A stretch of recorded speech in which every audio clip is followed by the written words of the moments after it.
From CBS News headquarters in New York, this is the CBS Evening News with Walter Cronkite. And in Washington, Eric Severide, Bob Schieffer, Bruce Morton, Barry Seraphin, Dean Braylis in Athens, Marvin Kalb in Madrid, Bob Simon in London, Ike Pappas in Cleveland, and Robert Barr in Darien, Connecticut. Good evening. The latest saga of Arab terror in the air is over. The band of 5 Palestinian guerrillas who began their murderous rampage at Rome's airport yesterday finally surrendered in Kuwait, the oil sheikdom on the Persian Gulf. They left in their wake 32 known dead, 11 of whom were known to be Americans. 31 of those victims died in Rome, most of them on the bombed Pan American liner. At Athens airport, the guerrillas tossed one murdered Italian hostage from their commandeered Lufthansa jet. They claimed to have killed 4 other hostages as they sought, and the Greek government refused, immediate release of 2 Arab guerrillas previously jailed there. But when the plane finally landed at Kuwait today, there were no dead hostages aboard, and that part of the Arabs' claims may have been a hoax. Kuwait didn't want the guerrillas any more than Lebanon, which refused them landing, and Syria, which only permitted them to refuel. Kuwait drove jeeps onto the runway to block the landing, but the big plane set down anyway, damaging some of the cars. One of the terrorists told reporters, "We are proud of what we did. We are not criminals. The criminals are those who bombed Palestinian refugee camps in Lebanon." Kuwait did not say what it planned to do with the guerrillas. By satellite, we have a report from the band's 14 hours in Athens. Dean Braylis reporting. No one saw the Arab terrorists in Athens. They stayed inside the aircraft and communicated their demands via the ship's radio to the control tower. This morning, they threatened to throw their hostages out of the plane when it was airborne, and then force the aircraft to crash into the heart of heavily populated Athens. They demanded the release of 2 Palestinian guerrillas who at this same airport 4 months ago killed 4 people and wounded 46. The demand that was met immediately was the one asking for refueling of the aircraft. Just before takeoff, 2 stewardesses appeared at the door and helped a severely wounded Italian hostage come down the stairs. Once they got the man off the plane, the stewardesses returned inside. On the runway, there was this shocking evidence that the carnage begun in Rome had continued in Athens. This Italian hostage was killed in the plane while it was here. The body was hurled out by the terrorists. Until the aircraft took off, no one dared go near it. The price for having the hijacked aircraft and the terrorists leave Athens was a compromise. The Greek government told the terrorists it would bring the 2 Palestinian guerrillas to a speedy trial and then send them out of Greece, free of the murder charges hanging over their heads. Dean Braylis, CBS News, Athens. Using phrases such as a savage crime and a reckless conspiracy, the Arab world has universally condemned the hijacked murders, and the Palestine Liberation Organization denounced the action, saying, quote, "Ultimately, such acts serve schemes hostile to our people." In Moscow, the attack was called outright banditry and a tragic incident. And in Washington, President Nixon used words such as outrage, vicious crime, and senseless violence in his denunciation.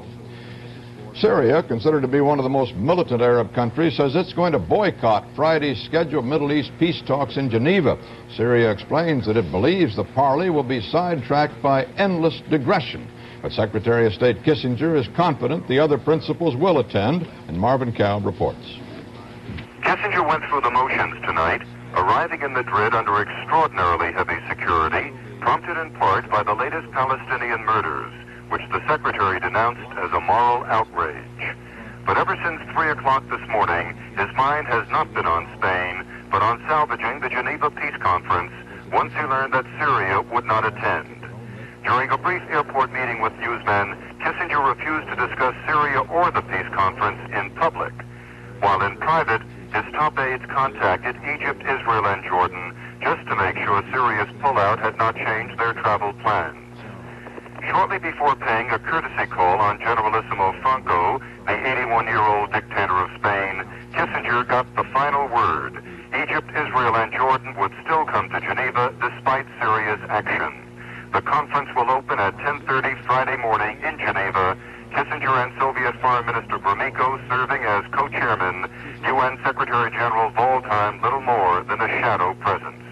Kissinger seems to be suggesting that Syria's defection may end up being a blessing in disguise, eliminating a radical Arab government with little heart for negotiating with Israel. If Egypt does not follow Syria's example, always possible though unlikely, Kissinger still feels the conference is on, and oddly, with a better chance of success. Marvin Count, CBS News, Madrid. Arab sources at the United Nations differ with Kissinger's assessment. Richard C. Haudelet reports these sources feel that with the more militant Syria on the sidelines, Egypt may be reluctant to take steps which could be criticized as selfish or a sellout of Arab interests. From the Pentagon comes a suggestion as to why Syria is pulling out of the peace talks. Bob Schieffer reports. Well-informed American military sources said tonight there are strong indications that the Syrians have murdered the Israeli prisoners of war and that this is the real reason Syria has decided not to attend the peace talks. There's been no official comment on this report.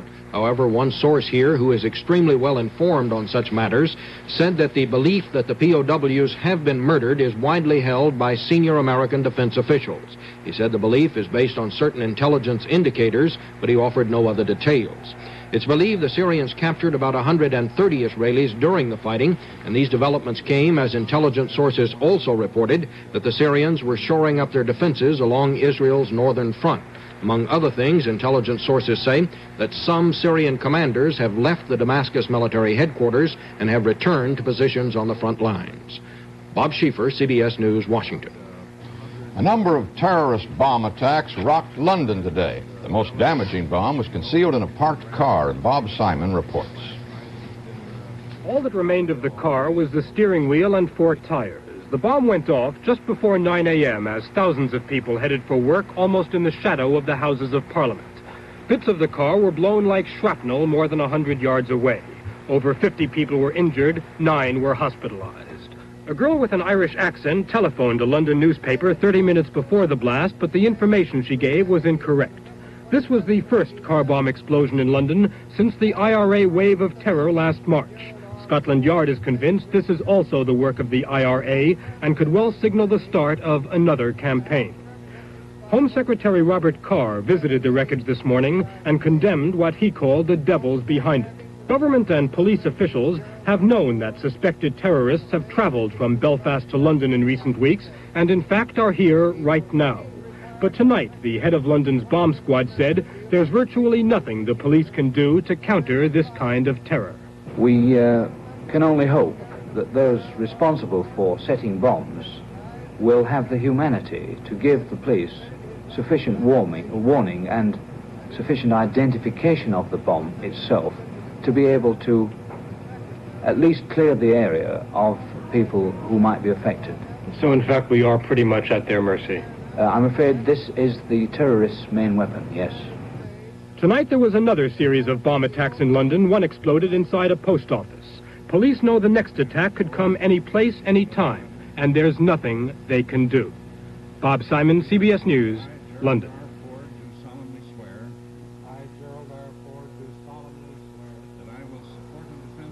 Hurry up, honey, I'm late. I like it in his car, Dad. Oh, good, sweetheart. We'd like to take you beneath the surface of a 74 Olds Delta 88. Its beauty starts with the strength of a torque beam frame and a rocket V8 engine. Up front, inner fenders help protect the outer fenders to resist corrosion. In back, the double-panel trunk lid is welded into a solid unit.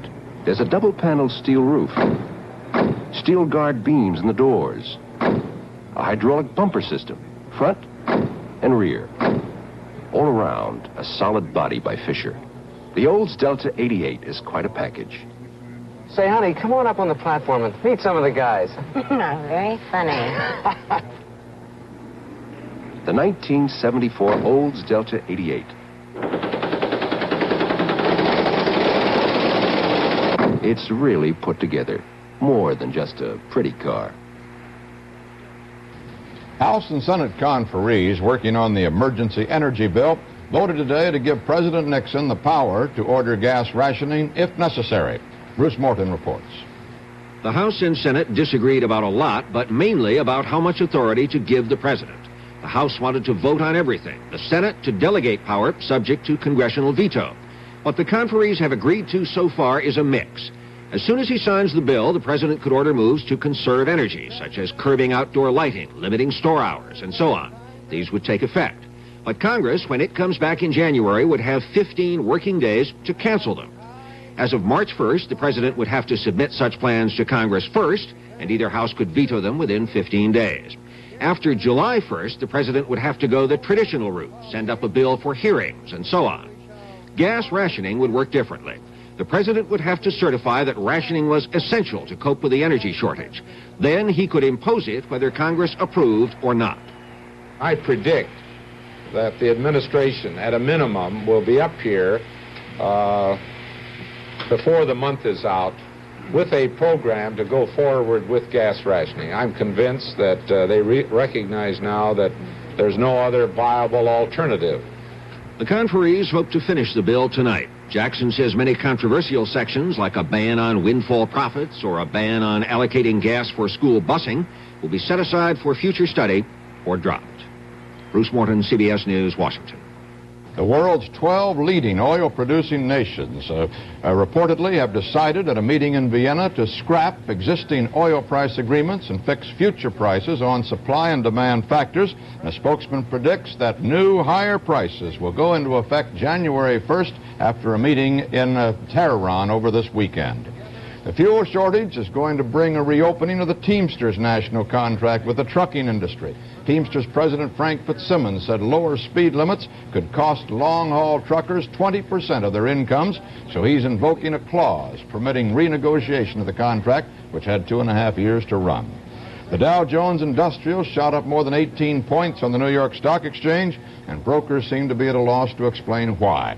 Volume was 19.5 million shares. The average price per share gained 65 cents on the New York Exchange, 1 cent on the American.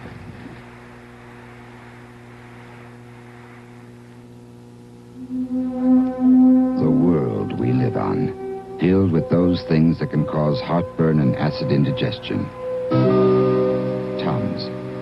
It contains one of the most effective medicines ever discovered for relieving heartburn and acid indigestion. In fact, for years, millions of people have been relying on Tums for effective relief when needed. And Tums begins to work instantly. Why not carry a roll? It's effective medicine. Heard the latest? It takes more than one blade to get a great shave. Norelco's known that for years. We've got 18 self-sharpening rotary blades with 3 super-thin floating heads and 9 closeness comfort settings on the VIP triple header for a shave different from any other. A shave so close, Norelco dares to match it with a blade, or 2, or 3, or 4. Former Vice President Agnew went before a panel of Maryland judges in Annapolis today and personally pleaded with them not to prohibit him from the practice of law. Barry Seraphin reports. Agnew arrived at the Anne Arundel County Courthouse still protected and chauffeured by Secret Service agents, a continuing escort that has stirred up controversy, as has the $100,000 in federal money spent so far on his transition out of government. 3 Maryland Circuit judges heard the State Bar Association's petition for disciplinary action against the former vice president. Speaking for the association, attorney Alfred Scanlon told the panel Agnew's no contest plea to a tax evasion charge left no doubt that a crime of moral turpitude had been committed. Scanlon said it was time for the legal profession to sweep clean its own house, that the Bar Association's grievance committee and governing board had voted unanimously for Agnew's disbarment. Agnew attorney E. Dale Atkins did not argue for the lesser actions of a dismissal or simple reprimand, but rather that the former vice president only be temporarily suspended from practicing law instead of permanently disbarred. Another Agnew attorney, Leon Pearson, charged the Bar Association and the press were trying to compensate for the light sentence Agnew received at the time of his resignation. Agnew himself told the judges he did not believe today's proceedings were founded in rancor. He described how he went to night law school, then taught at such a school. The practice of law means quite a bit to me, he said, adding, I hope you will be able to find in your firm judgment that the correct determination would be not to strip me of my livelihood. With his voice cracking, he said, "I will attempt to bring credit upon my state and the legal profession." Agnew left, making his way through a wall of cameras with the aid of Secret Service agents, saying nothing as he went.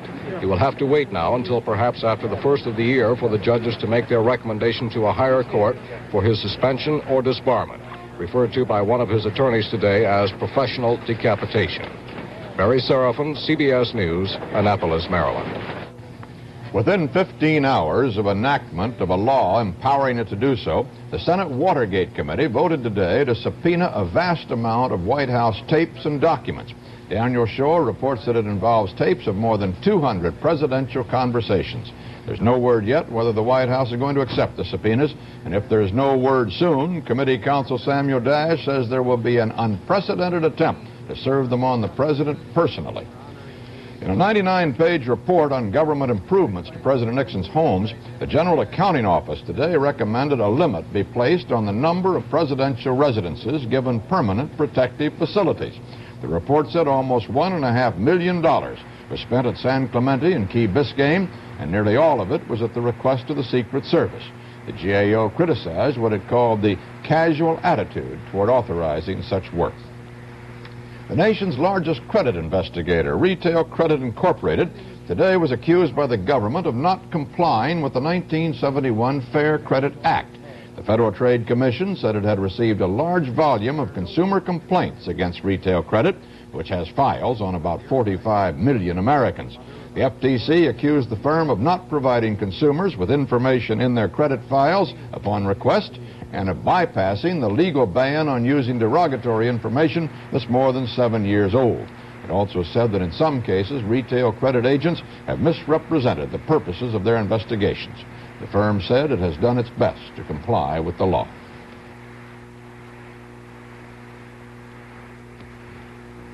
The gifts that won't stay under your tree. Polaroid Square Shooter 2, strictly color, $24.95. Polaroid's Color Pack camera, big pictures in color or black and white, $39.95. One of Polaroid's folding 400s, the camera made for the famous focused flash. They all give you Christmas pictures on Christmas Day. Is there any other way to take pictures?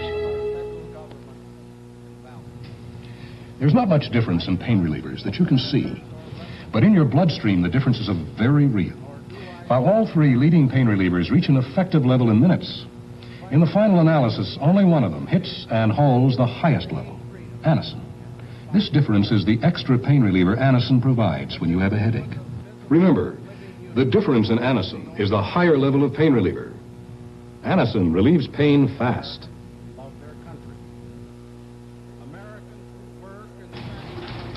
In Cleveland today, a federal grand jury began a long-delayed investigation of the Kent State University tragedy.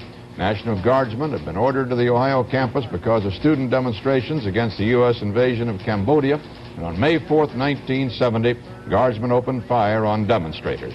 And when the shooting stopped, 4 students lay mortally wounded, 2 co-eds and 2 young men. Ike Pappas reports from Cleveland. The Kent State tragedy went to federal court today with the hope that finally all the facts might come forward. Federal Judge Frank Battisti told the 23-member panel they must determine whether any federal laws were violated when guardsmen fired on students, killing 4 and wounding 9. There were charges of a cover-up when then Attorney General John Mitchell closed the government's books on Kent State, saying that the evidence did not warrant the seating of a grand jury. The Justice Department now says new evidence has been uncovered and the jury will hear it. Specifically, the jury must determine whether, by shooting the students, guardsmen deprived them of their civil rights. Indictments could result. Among the unanswered questions, who, if anyone, gave the order to fire, and why? Much of the long struggle to see a federal jury established was centered here on the Kent State campus, now less politically active than it was in 1970. One of those who led that fight was Dean Kaler, still a Kent State student, whose spine was smashed by a bullet that day, leaving him crippled for life. Kaler recently entered the hospital for treatment of an internal disorder that doctors said was directly connected with his injuries. You know, you talk about junkies having a monkey on their back. You know, I'm not a junkie, but I've had a monkey on my back the last 3.5 years. You know, why, one question is, why do I have to spend the rest of my life in a wheelchair? unnecessarily. I did have faith in the United States and the system of government, but that faith has been slowly chipped away. The way they've handled the case. One of the leading witnesses expected to be called is Sergeant Myron Pryor of the Ohio National Guard. He has been accused of conspiring to shoot students that day and has filed a $3 million countersuit. Pryor says that he never fired his .45. In fact, it was not even loaded. I was just pointing it out, not anybody specifically, actually just to scare him, I guess. The weapon was in a locked position. Do you know who fired? Basically, I don't know everybody, no. You do know some of them, though? Yes. I don't know everybody. And if you are asked in this lawsuit or by the federal grand jury to identify them, would you? I would have to, yes. The federal grand jury investigation is expected to take at least 2 months to complete. Ike Pappas, CBS News, Cleveland. The East Coast today began to dig itself out of its first major snowstorm of the winter, a storm that caused power failures in many areas and left at least 20 persons dead. One of the worst hit states was Connecticut. Robert Barr reports on the situation there. Almost 250,000 homes were blacked out across Connecticut at one point, and over 1,000 extra linemen from 3 states and the National Guard were called in for help.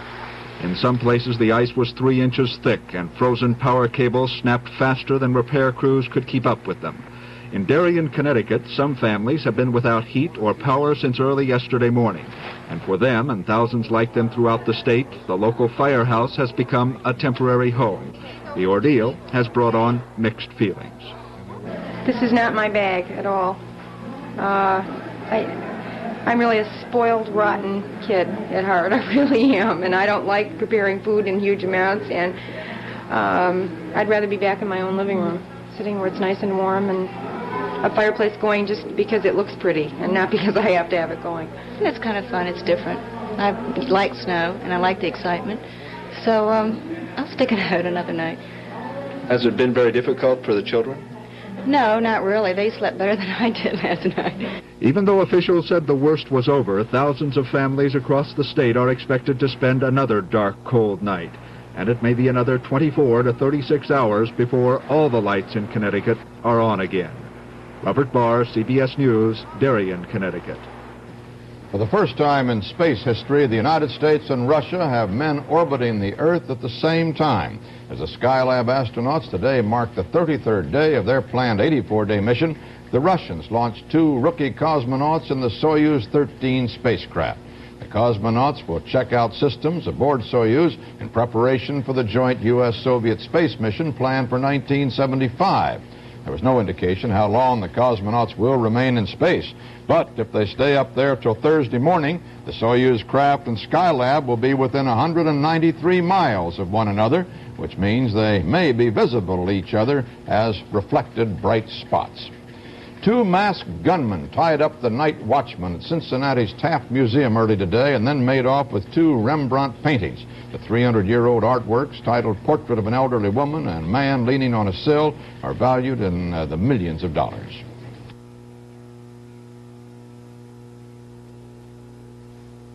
This is a wonderful time of the year for our family. And one of the things we enjoy about it is giving each other gifts.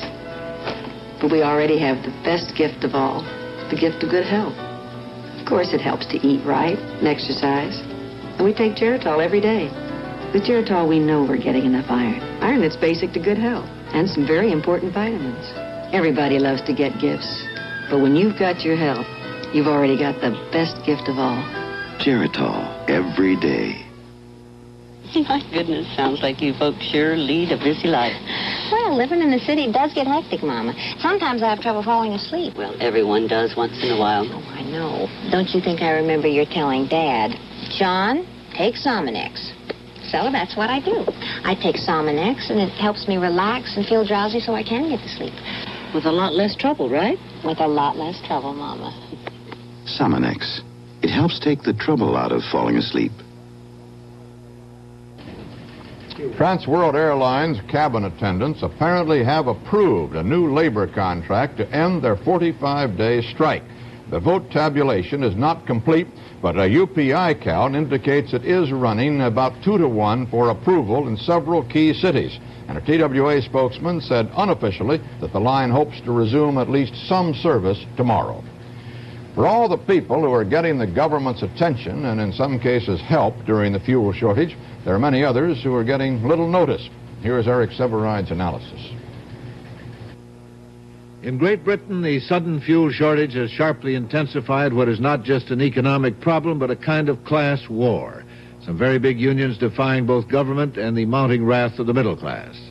Here, the shortage has set in motion a propaganda and pressure tactics war of special interests, all fighting for the sympathy of the public, the support of congressmen, and special indulgences from the government in the allocation of energy.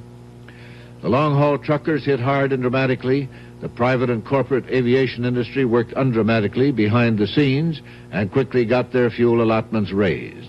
This was a green light for other interests, and they're now swarming all over congressmen and the energy administrators. And the latter, especially Mr. William Simon, will require spines of steel to stand up under the pressures. As Senator Jackson warns, repeated exceptions will wreck the allocation scheme. As usual, it's those people who deserve the most attention who have been getting the least, the old and the sick and suffering. They're getting some now before the Kennedy subcommittee in the Senate. A lot of drugs are made from petroleum base, and some of them are running short. A great deal of the vital equipment used by doctors and hospitals is made of plastic, a petroleum derivative, and witnesses claim that a switch back to glass or other materials is almost impossible. Now, HEW has put out a statement predicting that a prolonged energy shortage will have the same psychological effects as a traditional economic recession. More alcoholism, drug-taking, suicide, and so on. There's no certainty about this because we don't yet know how much of a recession we'll have, and we've never had one growing out of shortages. So human reactions are not very predictable. What is predictable, as HEW points out, is that with school closings, many poor children will miss their one decent meal of the day. And that lowered room temperatures, a healthy thing for most people, can be very rough on people with certain chronic illnesses, particularly those with arthritis and other rheumatic diseases. This kind of illness often affects the peripheral nerves, and even a small drop in room temperature can mean not discomfort, but pain for the victims. These illnesses are not so dramatic as cancer or heart disease because they are not so fatal. But if anything can be called the national plague, it would be this category of disease affecting several tens of millions of people. So if anybody should be blocking roads or parading on Capitol Hill, it should be them. But they're poorly organized, and it would hurt too much. And that's the way it is. Tuesday, December 18th, 1973. This is Walter Cronkite, CBS News. Good night. It's a tough world. To stay on top, you got to be fast. But sometimes I bite off more than I can chew. I get a real beauty. My head is pounding, my stomach is upset, and I feel achy. So I rest up and I take Alka-Seltzer. It's got specially buffered aspirin with antacids. If I don't feel better, I see the doctor. Because nothing I can get on my own works better than Alka-Seltzer. I know how to look out for myself. We're the King family. And we're here to show you how fast one Remington dryer could dry a whole family's hair. An average-sized family, that is. First, we towel down. 2 minutes for my hair. 6 minutes for mine. 3 minutes for me. See? This Remington dryer dried our hair in less than 12 minutes. Remington, less than 12 minutes to dry a family's hair. From CBS News headquarters in New York, this has been the CBS Evening News with Walter Cronkite. A drama you will long remember. Tom Courtenay and Dean Jagger star in I Heard the Owl Call My Name, a 90-minute special tonight at 9:30, 8:30 Central on CBS. Metro school opening and closing times will remain the same, and there'll be some Christmas stories in tonight's news. I'll have details coming up next on Eyewitness News. You've seen the commercials for the leading aspirin, and you've heard them claim superior quality. We challenged their claim. We took the 14 tests they published in their booklet, and we not only did as well, but in the most important tests, we did better. Who are we? St. Joseph Aspirin. St. Joseph not only beat them at their own test,